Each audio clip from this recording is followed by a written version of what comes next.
They're some of the most striking human remains from history. Well-preserved bodies, dug out of the great bogs that span northern Europe, many dating to ancient times. Tolland Man, Lindo Man, Old Crochen Man, just a few of the most famous examples. Their stories give us a window into a prehistoric world of murder, sacrifice, crime, and punishment. A world where death and the supernatural loomed large over life. Frozen in time, these prehistoric cold cases have fascinated people for millennia. From the Roman historian Tacitus to the famous Irish poet Seamus Heaney, who wrote several poems about bog bodies. With new discoveries continuing to be made and advances in science, now more than ever before, archaeologists are able to piece together the stories of these ancient individuals, how they lived and how they died. This is the story of Bog Bodies, with our guest, Professor Melanie Giles. Mel, it is great to see you again, and wonderful to have you on the podcast. Oh, it's my pleasure to be here.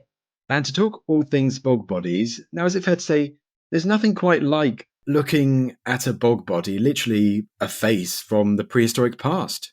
Yes, I think for me as an Iron Age archaeologist, it is that feeling that you are literally looking into the face of somebody from 2,000, 2,500 years ago, which makes me feel that they have stories to tell that can't be told through other remains.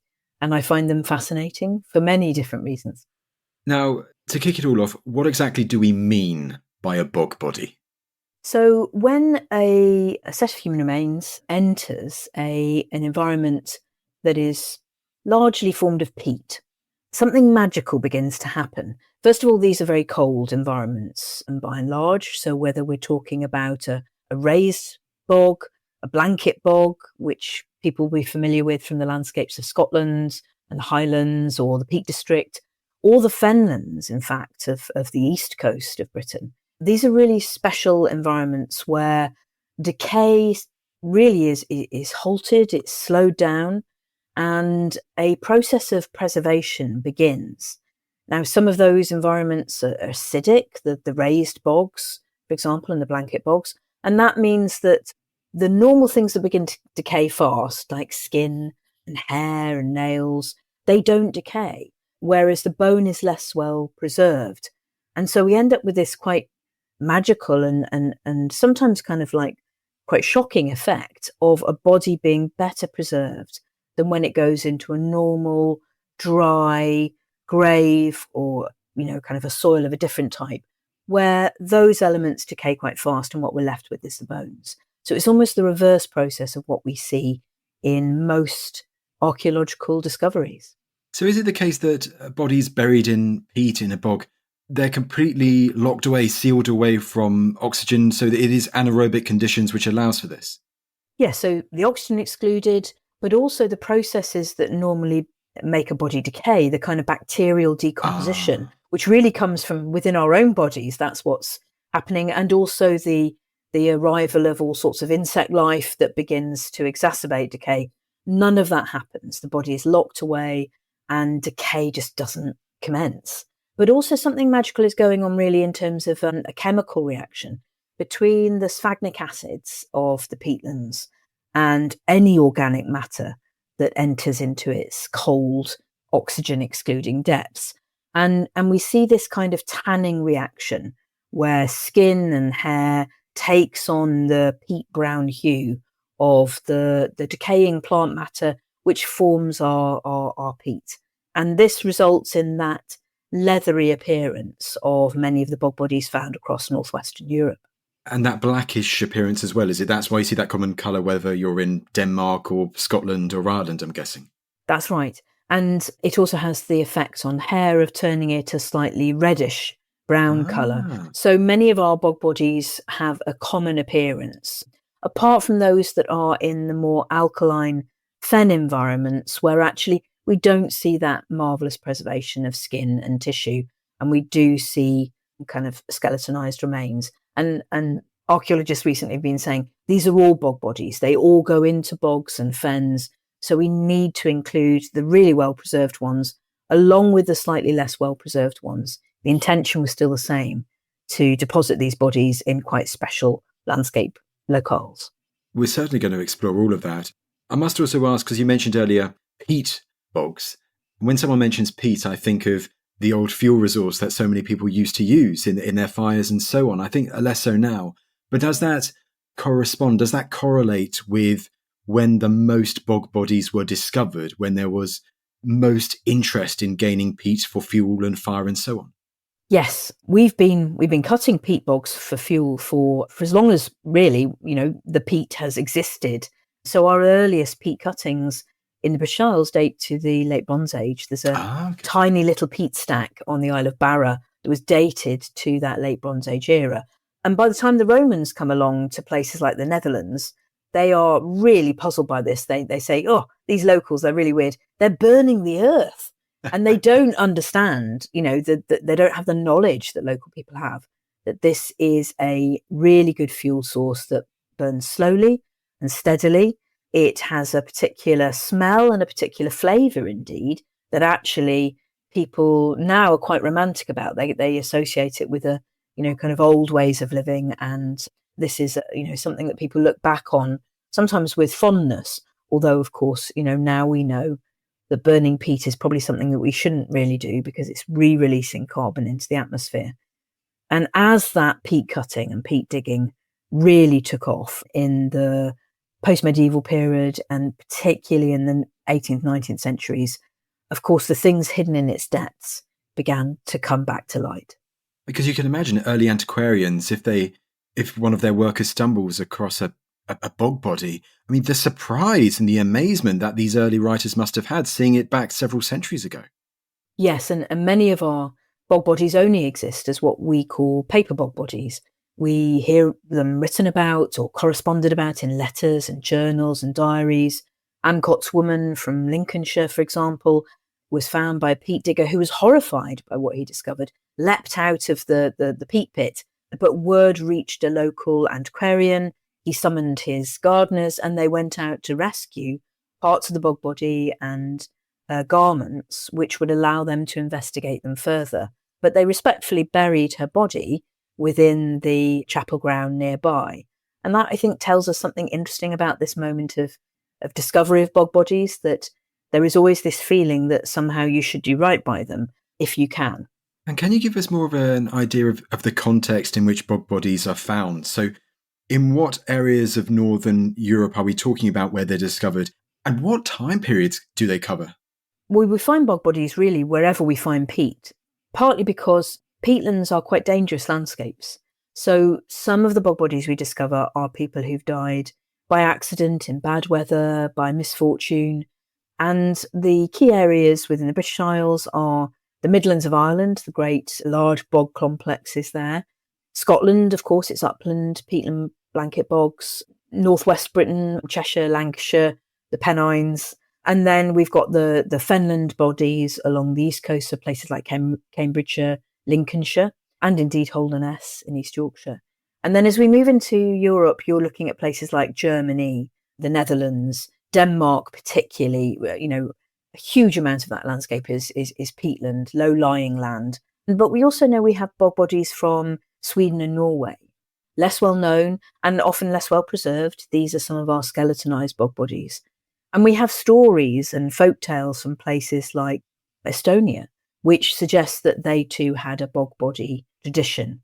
So we can, wherever we see those peatlands across northwestern Europe, often there are stories about bodies being found within their depths. Well, I know you said northwestern Europe there, but then you also said Estonia. So it feels like it's creeping further and further east as time goes on. So who knows how much further east you will find bog bodies if future excavations are done into, what is today Russia, I guess. Yeah. Yes, indeed. Yes. Yeah. And of course, then by the time you're getting into the really cold areas, we're dealing with things like permafrost, creating the same kind of extraordinary preservation of flesh and tissue.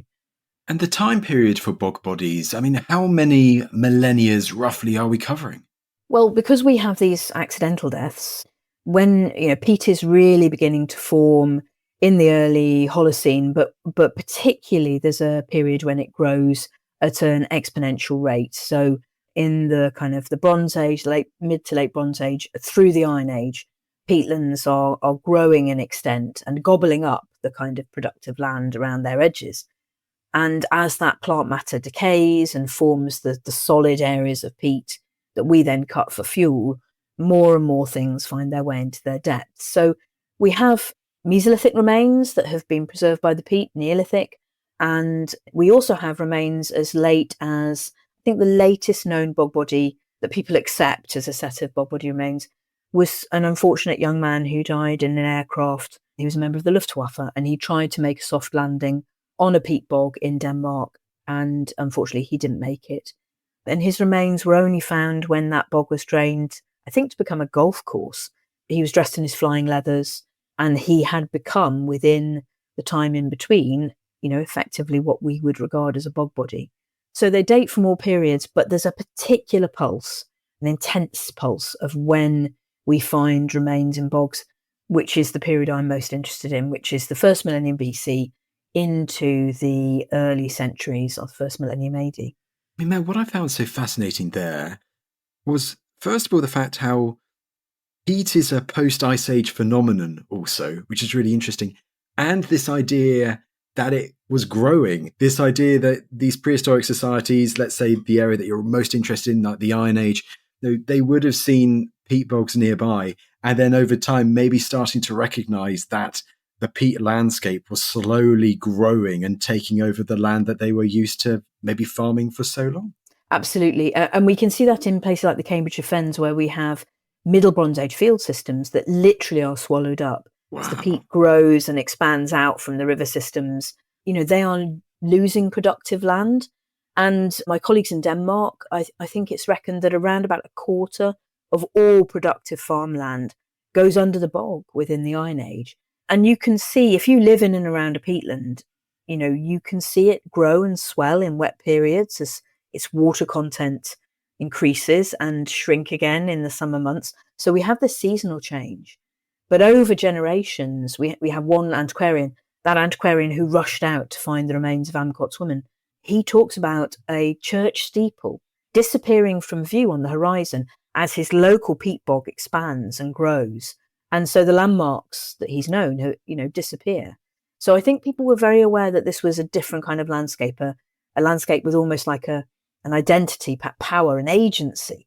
And it had to be interacted with, it respectfully dealt with. Perhaps they were trying to hold back some of the changes that it was affecting on their farmland. I was trying to put a bog wall around it or something like that. Yeah. Well, we'll certainly come back to this when we explore the importance of bogs to these prehistoric societies. But I guess one other question I'd love to ask before exploring a particular example of a bog body is that they are still being discovered today. I mean, we have new discoveries of bog bodies down to 2025 when we're talking now. Yes, the most recent one that we have in the British Isles is one from Northern Ireland, Ballymacomesmore woman, as she's become known. And this is from the townland next door to where Seamus Heaney grew up. And these discoveries are being made because we still have domestic peat cutting. We're living in a time of fuel crisis, and traditional communities in, the Scottish Islands, places in Ireland, still rely on peat as a source of domestic fuel, even if the very large scale industrial cutting is slowing down and in many places now ceasing. And so things still come to light. There's an additional dimension there in terms of the fact that these were landscapes where murders were hidden, small scale local murders, as bogs became places where people didn't go and they were less inhabited and less used. They were a good place to hide a body. And unfortunately, that included some of the individuals who were murdered during the Troubles in Northern Ireland. So when Ballymacomesmore woman was first found, it was immediately assumed that this was one of the IRA disappeared. She proved that that was not the case. But we must be aware that some of our bog bodies are more recent than most of the ones I'm interested in. And that's where we need to work closely with the police. And also a fact, isn't it, that some of the most famous examples are certain bog body, then it has a man at the end, or Lindo man, Tolland man. But Mel, as you highlighted there, for the Iron Age cases, for the prehistoric cases, it is not just men who are bog bodies. No. And I think that's where we have to turn to our wider knowledge of the Iron Age now. We have some good ancient DNA and cemetery evidence coming out of places like Yorkshire that suggests that actually we're dealing with matrilineal societies in many regions. Now, this isn't the same as matriarchal societies. What it means is that inheritance, land rights, stock, portable wealth seems to go down the female line. People are tracing their lineage through their mother, their grandmother, their great-grandmother. That's probably quite sensible in communities, farming communities, where men may be away for certain portions of the year with stock, on trade, engaging in conflict sometimes. So actually the women become the stable line of the family lineage in that sense. And certainly we have many burials in Iron Age Britain and Ireland that speak of female power and authority. So I think we would be naive to think that all of our bog bodies are male. We have potent and powerful females who seem to have met with the same kind of fate as the men around them. Yes, that will become especially important where we explore some of the potential explanations for these bog bodies and how, I said, got the words ritual as sacrifice in there, or formal burials and so on.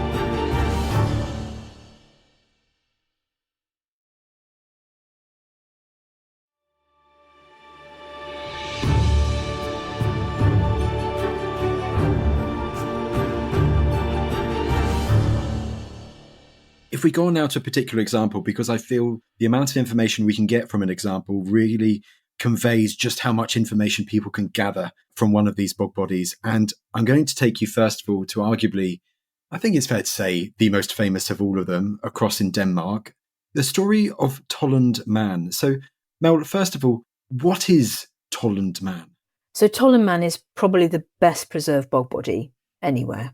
The reasons for that are complex. First of all, he is marvellously preserved, or parts of his body are marvellously preserved. So even within a bog, the exact kind of temperature and acidic microenvironment can mean that some bits of the body are really, really well preserved. His face, his head, his upper torso. Face, isn't it? Wow. And the face is just extraordinary. It is very moving.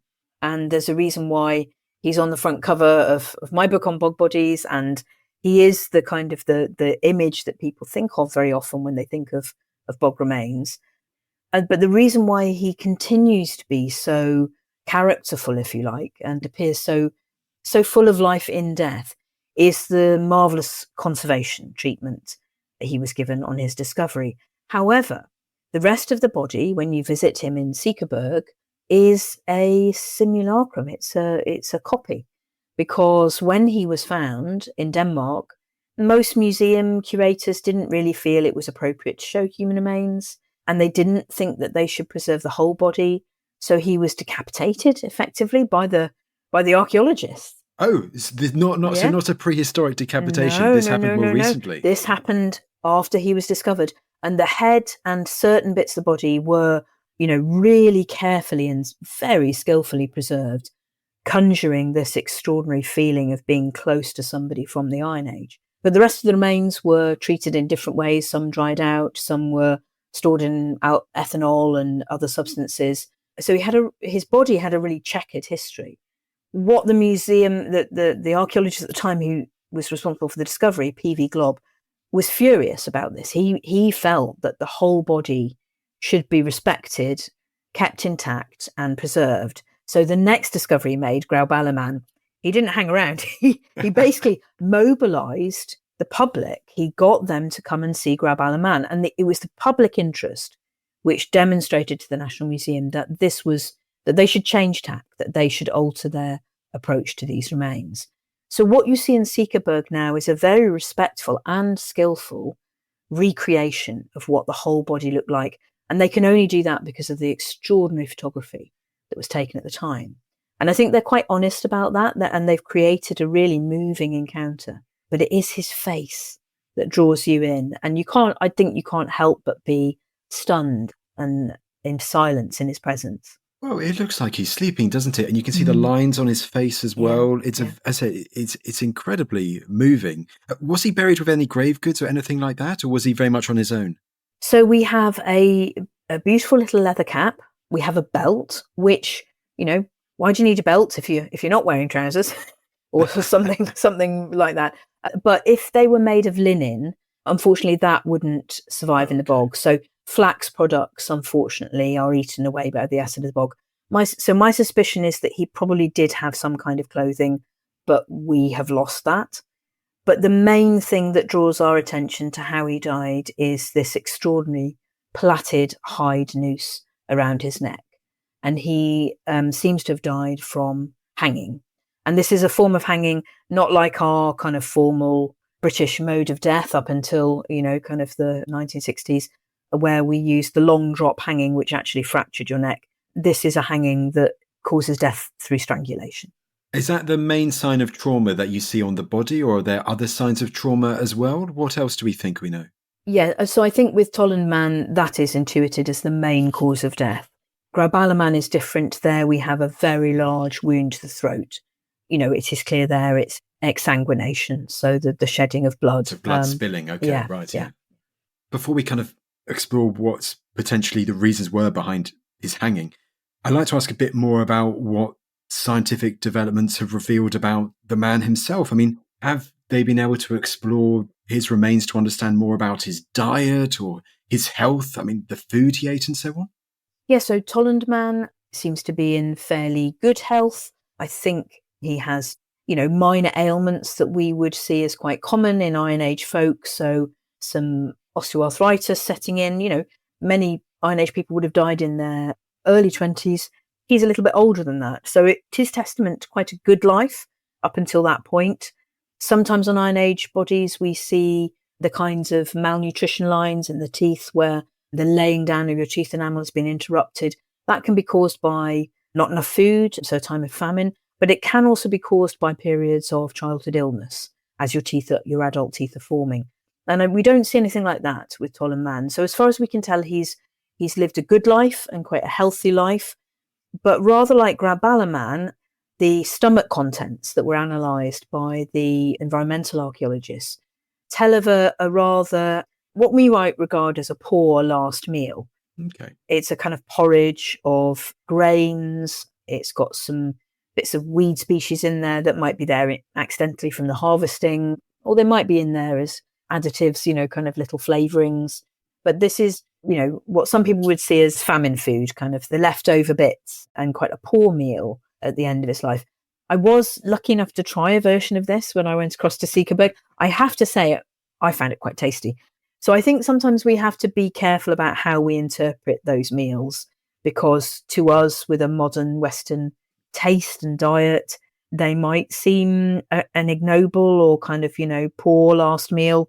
To people in the Iron Age, to be given a meal, to have that presented to you perhaps before a trial, maybe that was an honour in itself. And the community itself that he would have come from, so we can therefore imagine a typical Iron Age community of the time, one centred around agriculture and farming?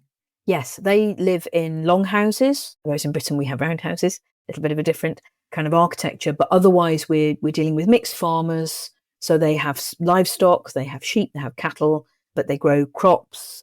Different communities have different attitudes towards things like fish and eel. Some of them eat them, but, in Britain, we're not very fond of that. So there are subtle differences, but otherwise we're looking at small scale farming communities living, in the kind of settlements that we would describe today as a kind of at the best, a kind of a village. Most of them are hamlets.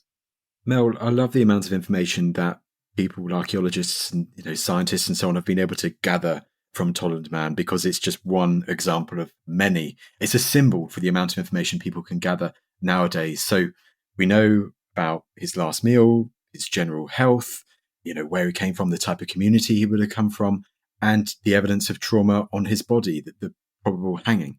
Mm. When you combine all of that information together, what do archaeologists think what do you think happened to Tollund Man?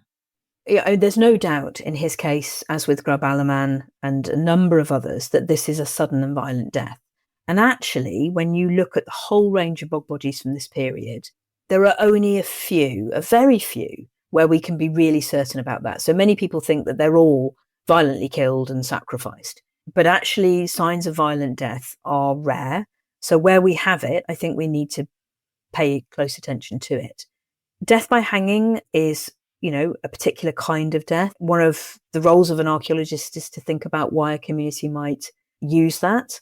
And I think, in our community, we tend to think of that as a punishment. Crime and punishment, yes, you do think, don't you? And undoubtedly, there must have been people in the past who committed crimes that the community considered were enough to deprive them of their life. So I don't want to dismiss the idea that this could be a punishment. But I think what we can say sensibly is that they had decided that he had to die.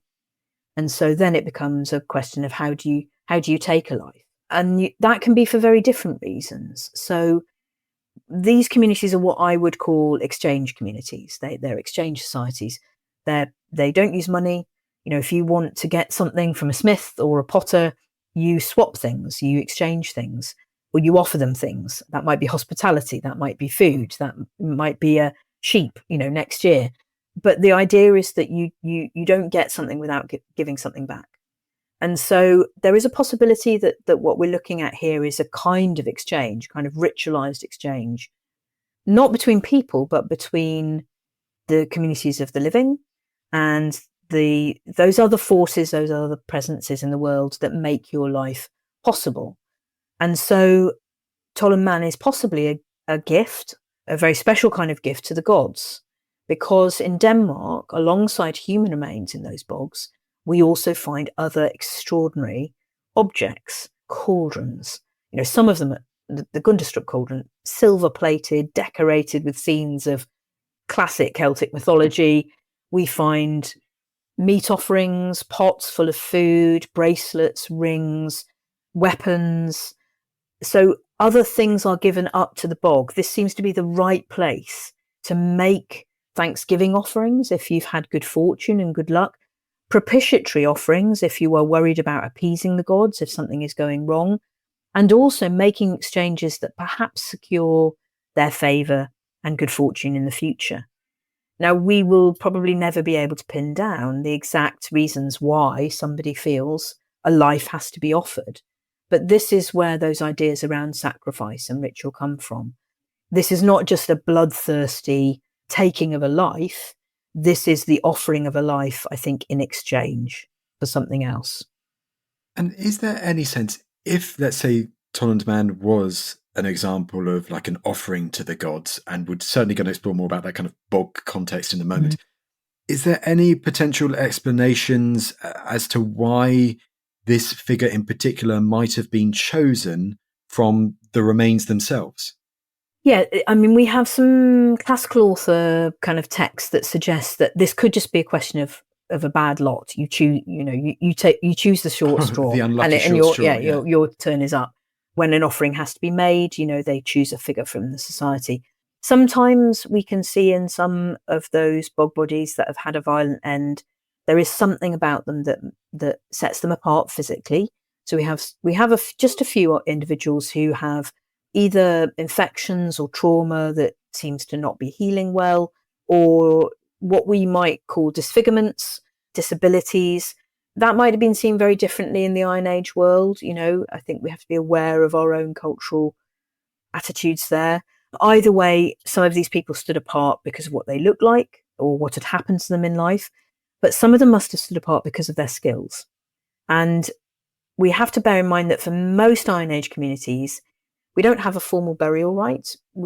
People are exposed to the elements. They expect upon death to be returned to the environment through the exposure of the body and its natural decay, or being put into a river and passing downstream and being eaten by the fishes, effectively as a way of returning you to a great pot of fertility, the kind of the world of regeneration. They may have had a strong belief in reincarnation, that this was one life and that they would return as something else, and possibly non-human. So I think if you don't see death as an end, you just see it as taking a step into another realm, which I think is how they saw the bogs, a realm of the other beings that you inhabited the world with. Then, although that seems odd to us, I think some people probably accepted this as part of their life course, that this was a necessary step into the next realm, where because of their skills, perhaps they were seers, they had supernatural skills, they were seen as people who could communicate effectively with the gods. And if you needed to send an ambassador into that realm, perhaps they were chosen because of those abilities, and that this was a kind of honor. And that brings us to, the fact that many of them do have a violent death. Many of them show multiple signs of trauma. Lindoman is a good example there. So this isn't something that's carried out one-on-one. This isn't like heroic combat. This is a small gang of people taking your life, to my mind, often as quickly as possible with multiple methods. So, we do have examples of people being clocked over the head, knocked unconscious before the next steps of violence unfold. And I think, for most people, death in the Iron Age was probably long, slow and painful. It was an infection, it was disease, wasting away. And that is not a good way to die without the aid of the modern medicines that we benefit from. So although they may have known that death was imminent and sudden and painful for a short period of time, it was a way of taking that step quickly into another world, another realm. Mel, we'll certainly explore a few other examples which really highlight those varieties of deaths and the various explanations there were across Ireland, Scotland, Denmark, Northern Europe, for many of these bog bodies that have been put forward, explanations that have been put forward. But before we get on to that, let's then go back and focus on the importance of bogs for these people, as you've highlighted. And also, as we also mentioned right at the beginning, someone in their prehistoric lifetime may well have seen the bog move in its size and how much land it was taken up. Do you think it's pretty clear, also given the whole beliefs of these Iron Age peoples, that they saw bogs as sacred spaces, as liminal zones, as almost places where they can communicate with the gods they believed in? Yes, when we think of bogs, the very word has a kind of slightly negative, pejorative kind of overtone to it, because that's how we've been taught to see them. They're sterile, they're barren, they're dangerous, they need to be drained, they're not productive. And that's an attitude that has been shaped in our cultural imagination over hundreds of years. Iron Age people didn't see them like that. People who lived around wetlands in the Iron Age saw them as places of great wealth, particularly craft material wealth. So the woodlands at their edge, their fringe, are rich in small scale wood that can be rapidly turned into baskets, kind of furniture, building materials, but also charcoal for smelting. And in the Iron Age, you need huge quantities of charcoal for your iron smelting. So we know in landscapes like the Fulney Valley, Peter Halcon's work has shown that this is a really productive place where you cut the woodland to make your charcoal, because the thing the bog is also growing is iron ore. So okay. You have the majority of the iron that people are making their swords and their chariot wheels and their agricultural tools and their craft tools from comes from the kinds of iron ore that precipitate out of these kinds of watery places. So you can harvest the ore in chunks or lumps or kind of like reddish brown crusty layers, and then you're smelting that down to make your iron ingots. So these are places of metallurgical wealth. They are also growing the kinds of vegetal fibers that we often and now again overlook, things like Polytrichium commune, the golden or red haircat moss, really long strands that can be stripped and woven into garments, lightweight hats, capes, textiles, but also, again, flexible bags and baskets. This is the majority of your organic world in the Iron Age that, of course, we've lost. We don't find that well preserved in most places. But we do have little glimpses, particularly from Scotland in some of the Roman forts, where we've got peatland preservation, so Vindelander, Newstead, of these kinds of objects that look like they're being made by local craftspeople for the Romans. They were like, oh my God, it's very rainy here. I'll have one of those waterproof hats, please. And so actually they're really skilled in taking the materials of the bog and using them in craft work for textile production. There are, particular creatures who inhabit bogs, particularly the fenlands, but also some of the great Irish bogs, for example. They are places where seasonal wildfowl will land. The coming of the geese, the coming of that wildfowl element is a major event in the hunting season. And it might be feathers as much as kind of bird flesh that people are after to decorate themselves and other objects. But the peat itself, the peat is formed from sphagnum mosses. which are super absorbent. That's why our bogs are so wet, but they're also naturally antiseptic. And time immemorial, they've been used as wound dressings. We were still getting sphagnum moss to make wound dressings as late as the First World War, when our cotton and lint dressings ran out. And it is nature's kind of wound medicine. So I think that the bogs to Iron Age people were places of wealth. They needed skillful navigation and respect and care. But again, if we go back to that idea of exchange, they're places you're taking things. They're places maybe you have to put back things in exchange and thanksgiving. And particularly at the end of their lives, when, you want to show the gods that you have been grateful for the wealth that you've been given. And I think it's that going into and out of bogs, that to and fro in daily life, that means that they also see things in bogs that, again, we don't see nowadays, but we know from our historic records, these are quite strange places where strange things are met with and encountered. Is it almost like the great forests in Iron Age Britain, this idea that, they do hold some spiritual importance, but they're not sealed off, like only a select few people can go in because they're important, and, maybe that's one of these liminal zones and making offerings. It is actually the fact that everyone can go there, and, there are so many resources vital for the daily lives of these people that make them so special. It's not this idea that they are sealed off and only a select few people can go in and collect the resources. It is actually the complete opposite of that. Yeah, there's democratic access to a place of wealth, if you know how to skillfully work with it. And of course, before agricultural improvement and a massive landscape drainage, many people in Britain and Ireland lived in and around a wetland. It wasn't far away from you. It was within a day's journey. And maybe you went there seasonally for periods of time. So these are places I think that many people would have been familiar with, but yet they're special. And so I think if you live in, the heart of the Wessex Chalklands, if we imagine a hill fort like Danebury, for example, your special places there may be these little woodland groves, but they also seem to be the subterranean environment that they're digging into to store their grain. So that is where you focus on putting your gifts, your offerings. If you live in and around a wetland and you are literally cutting the turf, perhaps mining the bog ore, I think, again, depth and encounters with the uncanny in that environment, this is where you think at least some of the gods dwell. And this is perhaps a portal, a realm where you can enter that other world.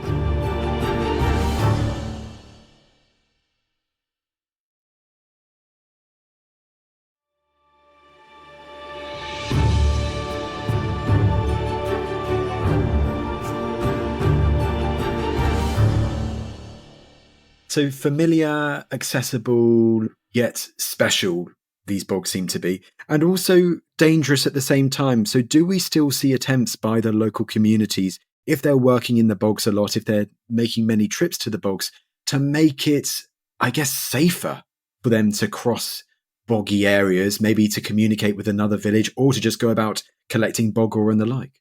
Yes, and one of the most common things to find in a bog dating to this period is a trackway. Sometimes they're quite lightweight. They're little brushwood layers, perhaps with some hurdles laid over the top.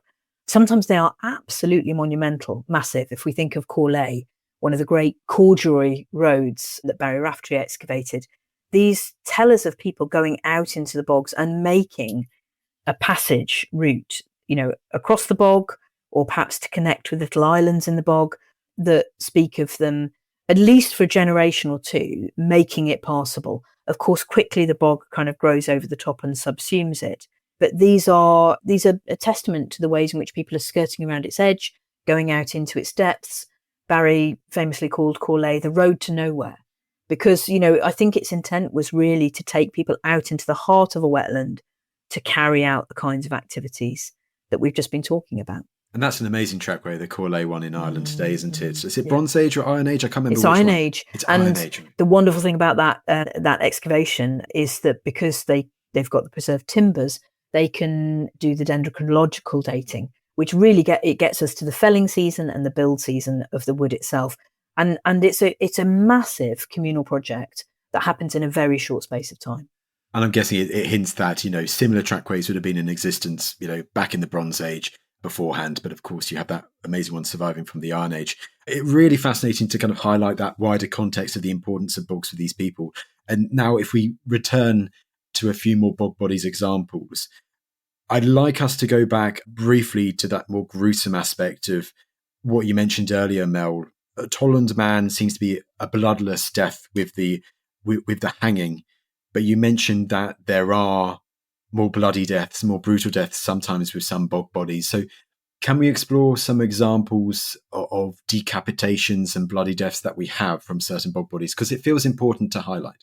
Yeah, and I think certainly in my research, one thing I don't want to gloss over is violence and conflict in the Iron Age. Small-scale farming communities fall out with each other. There are incidents that lead to tension and friction, unintentional bloodshed, accidents that lead to acts of revenge, rivalries and contests for power, people feeling that others have, cast the evil eye on them, that they've cursed them, that their misfortunes are either a particular individual's fault, what we might think more recently as a form of witchcraft, supernatural kind of intervention, or that things are going very, very wrong and they need what's called a scapegoat figure. And again, we have a classical author's text from France, from the region around Marseille, but around the notion of the creation of a symbolic scapegoat who agrees to take on the role of taking away the ills of society, lives the life of Riley for a year,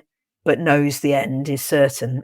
So all of these are possibilities, in terms of like conflict and tension, and as well as kind of, heat of the moment murders and neighbours falling out with each other. Domestic violence, I think we shouldn't underestimate that as well. And then just depositing the body in a bog as a place to hide the evidence. Hide the evidence, yes, having, undertaken an act of, in the moment killing. Yes. So all of these possibilities. So what we need to do with the archaeology is really piece together which of those scenarios fits the evidence we have. So I'm going to focus on two from quite close to home. Lindo Man, one of Britain's most famous bog body, arguably, where we have an individual who, rather like Tolland Man, Graballa Man, seems to, have a fairly good life. He's fairly well fed. He doesn't seem to have had a very onerous agricultural life. Sometimes we see people absolutely riven with the toil of kind of, and wear and tear of heavy labour. And he doesn't have those kinds of indications. But the circumstances around his death are, it's a possibility that he's kind of like brought to his knees. There's maybe a rib fracture. Some of those minor bits of evidence, we have to be careful because that could be the weight of the water in the bog or the disturbance of the body itself that leads to those kind of post-depositional or at the moment of excavation injuries. But he certainly has a massive head trauma wound that effectively fractures his cranium in two places. I think that's probably something like an axe that is used to do that, a very heavy, bluntish implement with a sharp edge. Then we have evidence for a garrote, animal sinew tied tightly around the neck and kind of like just tightened to strangle him. So cutting off oxygen to the brain before we have a throat wound. Now, I know that the British Museum are undertaking new analysis really as we speak. So we will wait to see if there's they qualify that story. It's a real news story to watch. But as far as we understand, that's at least 3 different ways of killing the man that all happen in quick succession. I find it interesting that the first thing that happens is that they knock him unconscious. And that injury in itself is fatal, but it will take time to unfold. But it's that combination of, depriving the brain of oxygen and then the exsanguination again, like Graballa Man, which leads to his death. So there we have a kind of an almost bit of, ritual. I think it's a ritualized performance. There are a number of people involved, a number of different weapons involved. It happens quite quickly. Blood is shed, but the actual manner of the death is kind of quite controlled. Henry Chapman's landscape work suggests this happens right out on the dome of the bog, right out in the heart of the wet area, and that actually going out there is quite a dangerous undertaking. The journey itself, to get to the offering place or execution place is quite something in itself. It's not without risk. So I think that tells us that this is a very deliberate death. And to me, it has all those hallmarks of a ritual performance. that suggests that this is a death that has to unfold in a particular way. And the shedding of the blood, I think there's something here that suggests this is more at the ritual end than punishment. And he is placed, face down, prone on his side, which, as an archaeologist, we're always watching out for that. It tends to be the indication that something has gone wrong around the time of death, and that this is a body that you might fear would become a member of the Walking Dead, might rise again. So placing the body face down in the bog is a way of ensuring its departure into those bog waters. So that is a case study where I think that we are dealing with, if I was to choose one where I felt that notion of sacrifice was most fitting from the Bashals, I think that to me is the best case study. Lindemann. Yeah. And that contrasts, so the other bog body I work on from that region is called Worsley Man. And he's cared for by the Manchester Museum. He's found in a Lancashire bog, just to the north of Manchester, part of the Chatmoss complex at Astley. But here we only have a head. And we can tell that he was decapitated. Of course, we can't see the injuries, the trauma on the rest of the body, but it is quite similar to Lindemann in that we have severe head trauma and then decapitation. It was once thought there was another ligature which would have made him almost identical to Lindemann, but through the analysis we've done, we can prove that's just a bit of his own neck tissue. But both of these bog bodies actually date to the early Roman period.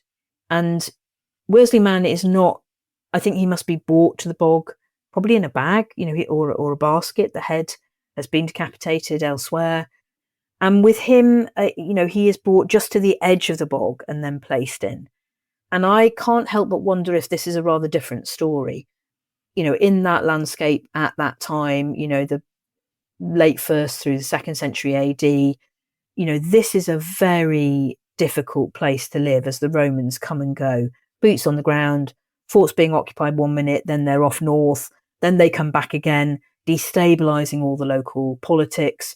And we know that they are, throwing their weight around. They are punishing locals, figuring, out who is powerful and might be a bit of a rival or causing problems and trouble, and dispatching these kind of resistance or leader figures or renowned cattle thieves, perhaps. And I wonder whether this is a decapitation that is meant to be a punishment and a bit of, trophyism on behalf of the Romans, perhaps, or as a result of them, stirring up local politics. What interests me is that the head is gathered by somebody, is taken to the sacred place and deposited quite perhaps a little bit more furtively, a little bit more secretly, but in the bog. And so that still speaks to me of ideas, ritual ideas, beliefs perhaps that are lingering well into the Roman period. But there I think we can tease apart a little bit of a different history. An external history as well. It's so interesting when you get cases where you can align it with the Romans and what they are doing. And I guess, a couple of other examples I have here, but one which I wanted to mention because it aligns with mention in Roman literature, it is another decapitated head, the Osterby head, isn't it? Yes, yeah. Because it has that beautiful knotted hairstyle, which aligns with, is it Tacitus in his Germania? Or one of them talks about a particular Germanic people, the Swabi, who had the Swabian knot type of hairstyle. Yeah. So I know that doesn't really, it links up with Worsley Man in regards to the time period that there's interactions with the Romans, but it's just that a fascinating another almost string to your bow of bog body archaeology is when the Romans come, and you can align particular cases when actually now need to think, you look at the Roman evidence as well to understand more of their story. Yeah, and of course many of those Roman soldiers are drawn from tribes that have been recently conquered. They are thought, the troops that ended up in Britain, around Manchester and Cheshire, they are, some of them are from Belgium, some of them are from Germany, some of them from Gaul. They see an opportunity in the Roman army, and they are not alien to a bit of headhunting. And we have depictions on Trajan's column of people brandishing decapitated heads as a trophy, offering it to their Roman masters. We have a tombstone of a cavalry officer from Lancaster, and it's quite a famous kind of way of depicting a cavalry officer, triumphant cavalry officer trampling on the body of a native. But interestingly here, he is brandishing a decapitated head by its hair. And I think this is a trope of intimidation against the natives. It's a language they'll understand. and so, exactly who's responsible for that little bit of violence. I think sometimes we have to check ourselves and say, this isn't just always, the local Britons up to a bit of head hunting. It's the Romans too, because they're auxiliary soldiers, and that's the world they come from as well. So, yeah, hairstyles, we know the Romans are kind of shocked by the fact that how much we love hair and how much time we take, styling it, and, the fact that we love our moustaches and trim our beards and, do these fancy hairstyles. Some of the Irish bog bodies, again, Cloney Cavan man has a really elaborate kind of partly shaved hairstyle and then a man bun, which reminds me of contemporary footballers, and hair is a way in which the Romans are saying, oh, they're doing it to make them look a bit taller and more impressive. Well, hair is part of your identity, and it is part of how you show off your prowess, your vitality, your renown. So it shouldn't surprise us. There's a lot of attention to it. And that Swabian knot, on the side of the head, it really is a remarkable piece of hairstyling. In the Danish bog bodies, we have extraordinary plaits and lots of plaiting going on. So this is part of how local people kind of really promoted their own identity and their own sense of personhood. And again, it seems to be a target for those Romans. I'm glad you mentioned Cloney Cavan man there as well, because that means we've covered examples from Ireland, Britain, Denmark, the European continent, and so on in this chat, which is really nice. I would now like to ask about other explanations for bog bodies, because I feel we've largely talked about their use in like offerings to the gods, ritual sacrifices, and this idea of, very much an organized way of killing for one purpose or another, last meals and so on. We've also mentioned, potential executions and murders as well. But are there other big explanations that are put forwards for certain bog bodies that we should always also think about when exploring certain cases and take it almost as a case-by-case basis? Yes, and I think that's where the more historic bog bodies really come into their own, because for the majority of bog bodies, there's a big survey recently by Roy van Beek from the Netherlands, and for the majority of the bog bodies, we simply can't say how they died. And sometimes that's because the human remains themselves aren't well enough preserved to say, but often there is no obvious cause of death. And I think in order to understand that, we have to remember that certainly by the medieval period, the early modern period, certain kinds of death were thought to be odd and unexplained. And early Christian communities had some strange ideas we might see now about who could and couldn't get buried in Christian ground. So with some of our bog bodies from the late medieval and historic period, we think we're probably looking at some of the people who were expelled from the churchyard, who were not allowed to be buried in consecrated ground, the kinds of bodies that elsewhere might be buried at the crossroads. And these might be people that were suspected of witchcraft. They might be people who were exiled from the community for other reasons, unmarried mothers, people who died in childbirth, people who died by drowning, people who died by suicide. These are tough times when people make hard choices or die of infections suddenly, and it's a mystery to that local community and it troubles them. So I think the bog was a place where later on those kind of marginalized bodies were placed. And I think probably there was a lingering sense that they were still sacred places, special places, pagan places. So the body was in the hands of forces that would look after it and care for it, but it couldn't go into the main area of consecrated ground. So I think that's another alternative. But these are also very dangerous landscapes that people are forced to cross. And they may think that trackway is stable. They may think that it's a quick shortcut. But we have quite a few texts that tell us about people setting off in bad weather, a couple going to get their marriage certificate registered in Denmark, a couple eloping, it seems, in the Peat district, the Hope couple, very unfortunately named, who flee in a snowstorm, people who might slip off trackways. These are people who simply didn't make it and by accident fell in the bog. One of the most famous cases is on Lindo Moss, where we have this couple of, chancers, Nat Bell and Radcliffe, who've been drinking, who think they'll take the shortcut home, and they don't make it. They fall in the bog. They can't pull themselves out. Wow. They die of exposure and hypothermia, and if they hadn't been found by their parishioners, they would become 2 bog bodies. We also have a number, there's a great study of the paper bog bodies in Scotland, which shows that most of their bog bodies are from this historic period. And some of these are definitely, cases of murder.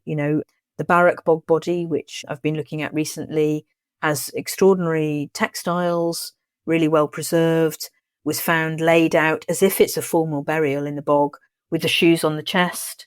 And there, I think we've got an example of a young man, possibly who's been one of the drovers, moving stock long distance, who's fell foul of some kind of incident, whether people were thieving his cattle or he had a bit of a falling out in a pub. Difficult to say, but he is formally buried in the bog. And the other source of some of the Scottish bog bodies is we know that nonconformists, the Covenanters, who met on the bog to preach in the open air and worship how they wanted to worship. One of the things that happened is that they were hunted down on the bog, and they were buried in it if they were executed. So we do know that this is a place that is used strategically as a place of punishment and of exile, as well as a hiding place for murder victims in the period when we start, most people have pulled away from the bog. They're not in it routinely anymore. So it's become this slightly otherworldly, ghostly place where the marginalised dead are, can be hidden. And we can use those historic examples to then kind of bring them back into the Iron Age times. And if you find, let's say, a particular Iron Age bog body that's been dated to the Iron Age, no clear signs of trauma or, bloody killing, you could actually say, and maybe they say there's a trackway right nearby, say, well, actually, in this case, I said case by case basis, this may well have just been an unlucky individual who fell off the trackway one day and couldn't get out. Yeah. Accidents happen in prehistory as well. Well, Mel, this has been fascinating. I know there is so much more we can explore with the story of bog bodies, but to end this chat, how do you think we should view bog bodies today? And if we focus on prehistoric bog bodies today, how do you think we should view them? I've been working with this wonderful group, the different community groups around Lindo Moss, who at the moment are, trying to restore their bog, create it as a green lung right in the heart, really, of the town itself, protect it from development. And they've really opened my eyes to the fact that they see their bog body, Lindo Man, as a real ambassador for that landscape. He may have died a violent death. He may have been somebody who was executed or sacrificed in the Iron Age. But because he is so well known, he is a kind of icon of that wetland landscape. And he kind of points to us thinking differently about it as a sacred place, a special place. So actually having cut it for peat and, for horticulture and gardening for, decades, they want us to think differently about it so that they can restore and wet it. And this is great for the environment. Bogland restoration, wetland restoration, it's not only going to reduce the kinds of appalling upland blanket bog fires we've seen again this summer. It's going to hold back flooding from the towns at its foot. It's going to restore biodiversity, but it's also going to prevent the release of carbon into the atmosphere. So it's part of how we combat climate change. So bog bodies, their stories, but also the things that are found in bogs, those other artefacts, they help us see those landscapes differently. They help us re-enchant ourselves with them. We see them as special places. We care for them more. And that's why I think those stories need to be told in museums still. Even if the original story of Lindo Man is of a violent death, I'm sure he thought he was going to live on through the memories of the people he left behind as this spiritual champion for the bog. And that's maybe what he's doing exactly now for us 2,000 years later. And also very much pushing aside this idea, a common perception we have of bogs and so on being lifeless, horrible, dark places, but actually they are, I like that idea. I like how you use the word special there and, important and valuable and historic and prehistoric as well. I mean, Mel, this has been a fascinating chat. Last but certainly not least, you have written a wonderful book that covers everything we've talked about and so much more. It is called Bog Bodies, Face to Face with the Past. And you can download it for free through the Manchester University Press website. So if there's particular aspects of this you're interested in, you can download an individual chapter or the volume itself. And I hope you enjoy reading it. Fantastic. Must admit, I bought the paperback, got Holland Man right on the front. Yeah, it's a stunning image. Oh, No, and it just goes to me to say thank you so much for taking the time to come on the podcast today. my pleasure, Tristan. Well, there you go. That was Professor Melanie Giles talking you through the story of Bog Bodies. I hope you enjoyed the episode. I found it fascinating how there are so many different potential explanations for many of these bog bodies, and how some of them are linked to cold-blooded murder, others to rituals and sacrifice, and others potentially just to accidents, to people falling in these bogs thousands of years ago and their bodies never being recovered. Thank you for listening. Please follow The Ancients on Spotify or wherever you get your podcasts. That really helps us, and you'll be doing us a big favour. If you'd be kind enough to leave us a rating as well, we'd really appreciate that. Don't forget, you can also listen to us and all of History Hits podcasts ad-free, and watch hundreds of TV documentaries when you subscribe at historyhit.com/subscribe. That's enough from me. I'll see you in the next episode.